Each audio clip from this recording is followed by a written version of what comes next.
ক'বলৈ ভাষা নাই। আমি জানো যে শিল্পী বুলি ক'লে যিটো সত্তা থাকিব লাগে সেই সত্তাটো আমি ৰাজীৱ শদিয়াৰ গাত দেখিবলৈ পাওঁ। যে গোটেই অসমত আজি শূন্যতা এটা আমি অনুভৱ কৰিছোঁ। সদায় জাতি মাটি ভেটিৰ কাৰণে গীতৰ মাধ্যমেৰে তেওঁ মাত মাতি গ'ল, অসমীয়া ৰাইজক সজাগ কৰি গ'ল, চেতনা ঘূৰাই অনাৰ ক্ষেত্ৰত তেওঁ বহুখিনি আৰু গীতৰ মাধ্যমেৰে তেওঁ বহু কথা কৈ গ'ল। সদায় তেওঁ গ্লেমাৰাছ আৰ্টিষ্ট হ'ব বিচৰা নাছিল, তেওঁ কেতিয়াও গ্লেমাৰাছ আৰ্টিষ্ট হ'ব বিচৰা নাছিল, তেওঁ গুৱাহাটীমুখী হ'ব খোজা নাছিল, তেওঁ ৰাইজৰ মাজত থাকি ৰাইজৰ কথা ক'ব খুজিছিল গীতৰ মাধ্যমেৰে। বোকা মাটি খচকি ৰাইজৰ বিভিন্ন সময়ত তেওঁলোকে ইয়াতেই থাকি তেওঁ গীতৰ মাধ্যমেৰে কথাবিলাক কৈ গ'ল। আমি এই মুহূৰ্তত ৰাজীৱ শদিয়া কেৱল আমাৰ শদিয়াৰ হৈ থকা নাই, এই অসমৰ এগৰাকী সন্তান, অসমীয়া মানুহৰ নিষ্পেষিত মানুহৰ সন্তান। গতিকে আমি ৰাজীৱ শদিয়াক হেৰুৱাই আমি মৰ্মাহত হৈছোঁ। কিন্তু এটা কথা আমি ক'ব খুজিছোঁ যে ৰাজীৱ শদিয়াৰ নিথৰুৱা যিটো পৰিয়াল, এই পৰিয়ালটোক যাতে চৰকাৰে দৃষ্টিগোচৰ কৰিব খুজিছোঁ, তেওঁলোক যাতে সংস্থাপনৰ এটা বাট দিয়ে। অসমীয়া সংস্কৃতিৰ এটা সত্তা ৰাজীৱ শদিয়াকো সেই চিতাজুইকুৰাত তুলি দি মনৰ যিটো বেদনা তাক আৰু কিহেৰে প্ৰকাশ কৰিম ভাষা নাই। গতিকে আজি আমাৰ শিল্পী সমাজৰ লগতে দেখিছোঁ গোটেই সমগ্ৰ ৰাইজে ৰাজীৱৰ বিয়োগত মৰ্মাহত হৈছে।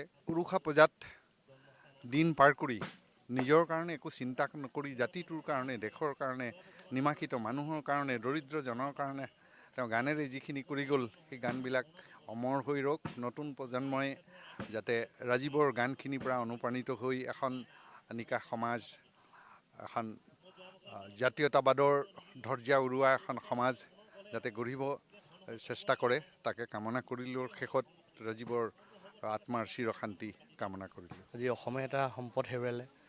আমি ৰাজীৱৰ সৈতে সংগীতৰ অৱাক অস শিকি আজি এই পূজাত আছিলোঁ।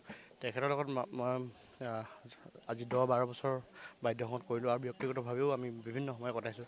তেখেতৰ যি অপূৰণীয় ক্ষতি আজি তেওঁ নোহোৱাত ৰাইজে উপলব্ধি কৰিছে মৰ্মে মৰ্মে।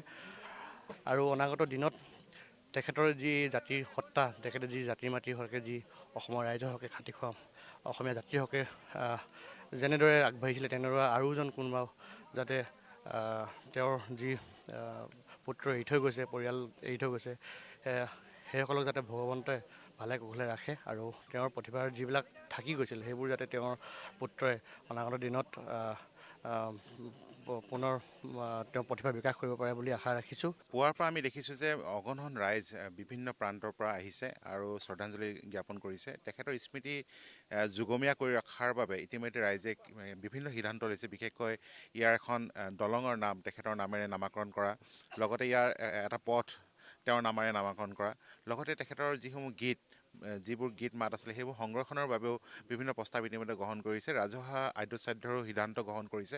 এটা কথা উল্লেখ কৰিব লাগিব যে অসমীয়াই এজন অসমীয়া হেৰুৱালে আৰু প্ৰকৃত অসমীয়া ৰাজীৱ শদিয়াৰ দৰে ব্যক্তিক আমি হেৰুৱাই যথেষ্ট মৰ্মাহত হৈছোঁ। আৰু ইয়াত দেখা গৈছে যে বিভিন্ন প্ৰান্তৰ লোক আহিছে আৰু কেৱল তেখেতক ভাল পোৱাৰ বাবে, তেখেতৰ যি গুণসমূহ আছিলে সেইসমূহক শ্ৰদ্ধাঞ্জলি জনাবৰ বাবে আৰু এক অনাকাংক্ষিত পৰিৱেশত এই ঘটনা সংঘটিত হ'ল, যাৰ বাবে শোকাস্তব্ধ হৈ পৰিছে সমগ্ৰ ৰাজ্য, এয়া অনুভৱ কৰিছোঁ।